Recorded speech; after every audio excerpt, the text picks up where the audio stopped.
Spinagle. Erin Spinagle teaches 5th grade at Tomahawk Intermediate School in Hedgesville, West Virginia. She is in her 11th year of teaching and is a national board certified teacher. Mrs. Spinagle graduated in 2003 from Shepherd University with a Bachelor of Arts in Elementary Education. She was a member of Kappa Delta Pi and was named a McMurrin Scholar. In 2009, she completed her Master of Arts in Educational Leadership from West Virginia University.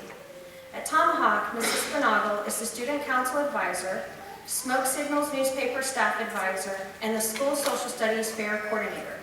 She was the recipient of the 2012 Abraham Lincoln Presidential Library and Museum Fellowship, received a Honeywell Scholarship to the Teacher Space Academy in 2011, and traveled to Germany in 2013 as part of the Transatlantic Outreach Program. In addition to her recognition as the 2014 West Virginia Teacher of the Year, Ms. Spinagle was named the ING Unsung Hero for West Virginia and will serve as a digital innovator for PBS Learning Media during the 2014-2015 school year. Please join me in welcoming Ms. Erin Spinagle home to Shepherd University.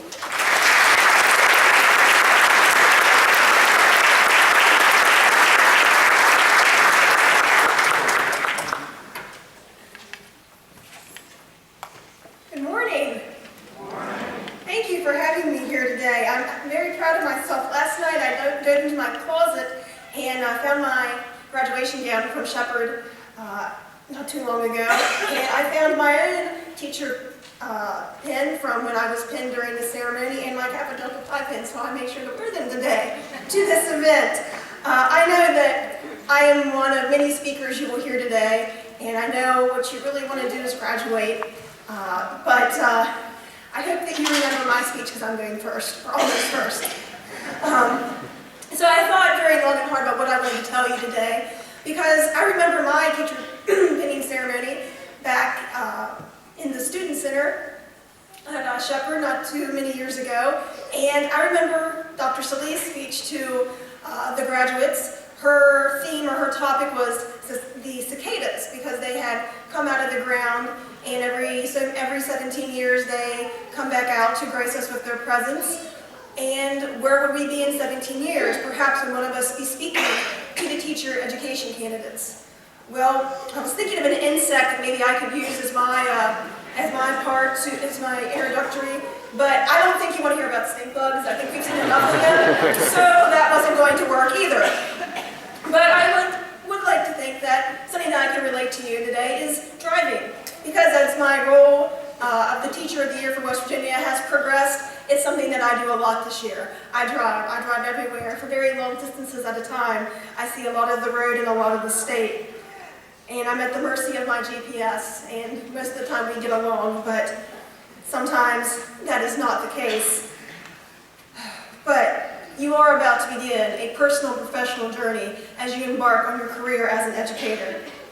And maybe for you it's already begun. If you are like me, a December graduate of Shepherd, you may have already found yourself in the classroom. And I was looking at the list of graduates today. I know of at least 2 of you that have already been my substitute this year. So thank you very much. It's been a very hectic year, and I appreciate any and all help that comes my way.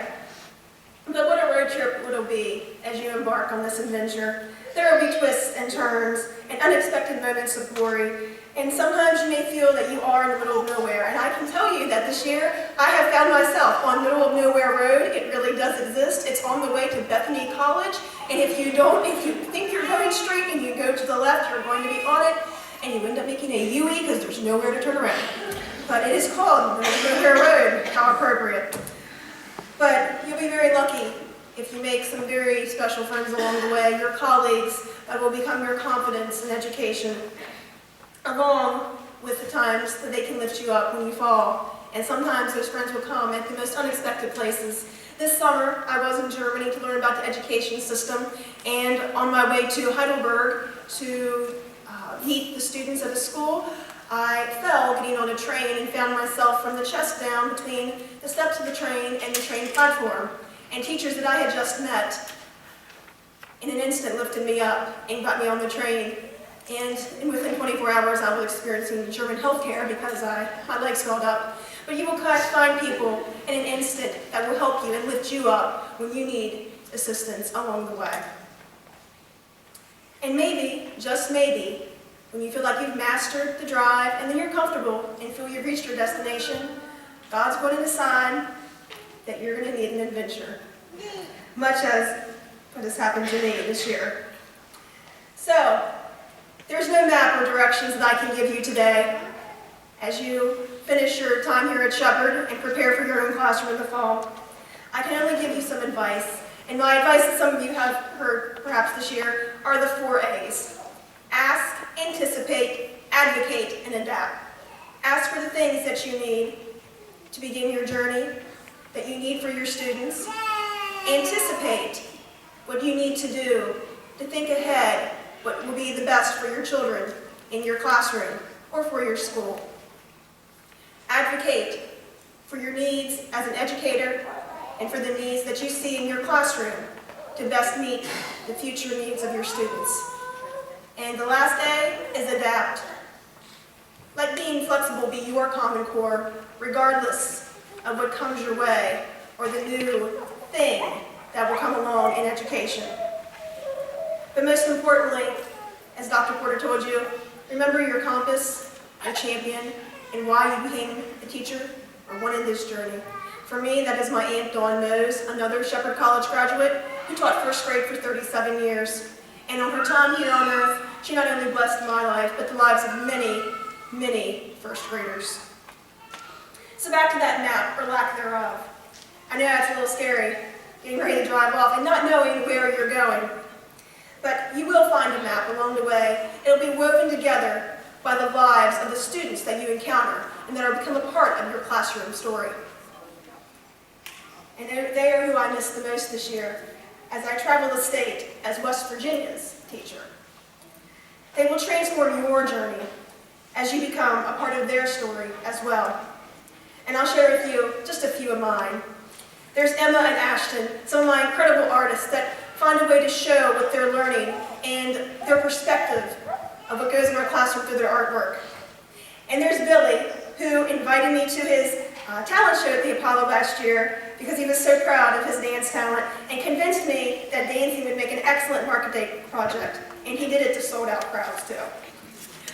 Then there's Professor Dante, my student who just loved math so much that he would just get up in front of the class when I was teaching and just start teaching along with me. And I started calling him Professor Dante because, I mean, if you love math that much, you get a title.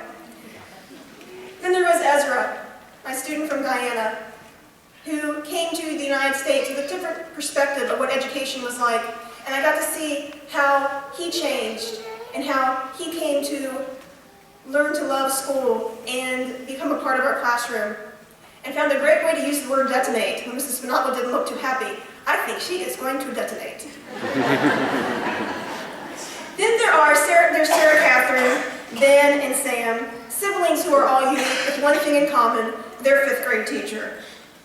And there's Sarah, one of the original smoke signal staff writers at Tomahawk Intermediate, who is also a social studies peer participant and is now running at the age of 17 for the House of Delegates.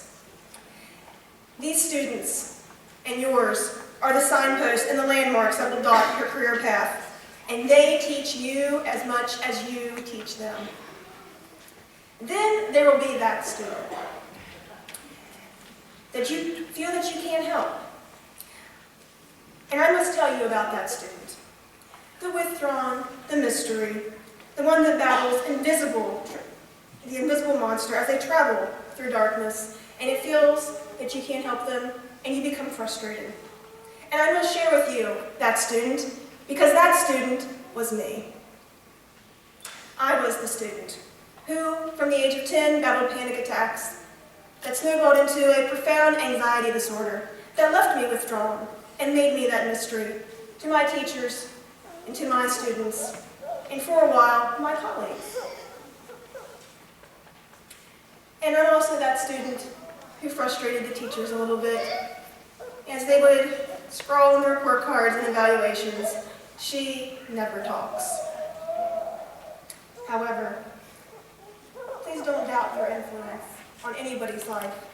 Even if you feel that a child is just passing through your classroom, even if you feel that there's nothing that you can do or possibly contribute to that child's life, you will become a part of the stories of thousands of people. And your influence can be transformative and redirecting.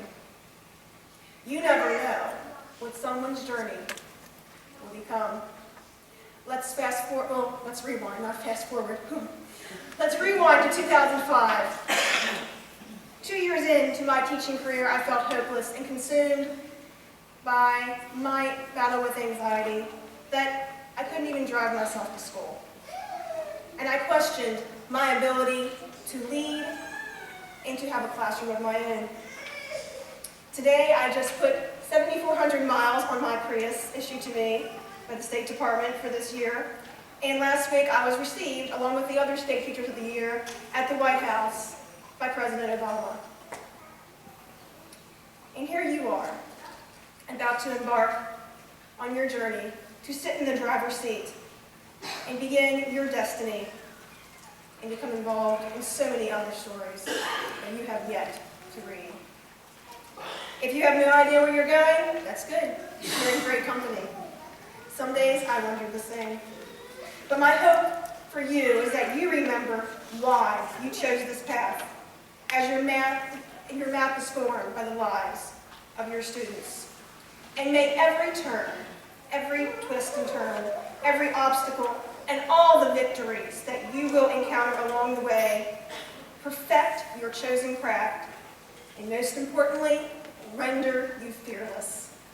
Congratulations, God bless, and most importantly, welcome to the ride of your life. Thank you.